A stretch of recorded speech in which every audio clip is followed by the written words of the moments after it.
আজকে যেই বিজেপি 24 ঘন্টা ওভারটাইম করছে যে কিভাবে মমতা বন্দ্যোপাধ্যায়ের ভাবমূর্তিকে ধূলিসাৎ করা যায়, আর যারা পশ্চিমবঙ্গে নারীর সুরক্ষা এবং তার সম্মান নিয়ে প্রশ্ন করছে, আজকে সেই বিজেপিরই হাওড়া সদরের কিষাণ মোর্চার সম্পাদক সব্যসাচী ঘোষকে সাকরাইলের একটি হোটেল থেকে অ্যারেস্ট করা হয়েছে দেহ ব্যবসার অভিযোগে। সেই স্পটে 4টি ছোট ছোট শিশুও ছিলেন এবং ছিলেন আরো মহিলারা।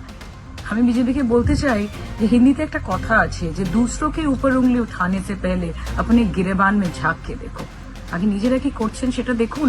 কাদের নিয়ে বিজেপি চালাচ্ছেন, কাদেরকে নিয়ে সংসার করছেন, যারা সরাসরি দেহ পাচার, দেহ ব্যবসায় অভিযুক্ত।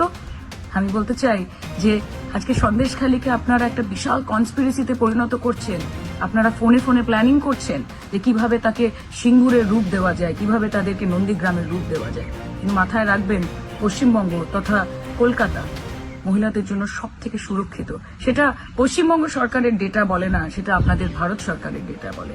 মহিলাদের সম্মান, তাদের সুরক্ষা মমতা বন্দ্যোপাধ্যায়ের কাছে সব থেকে বেশি গুরুত্ব এবং প্রাধান্য পায়। তাই আপনাদের বলবো যে আপকে যে কার্যকর্তা হ্যায় উনকে কার্যকো পেহলে দেখিয়ে, আগে দেখুন তাদের কি কার্যকলাপ, তারা কে দেহ ব্যবসা করছে, তারা কারা র্যাকেট চালাচ্ছে। আগে নিজেদের মধ্যে সংশোধন আনার চেষ্টা করুন, তারপর তৃণমূল কংগ্রেসের দিকে আগুন তুলবেন।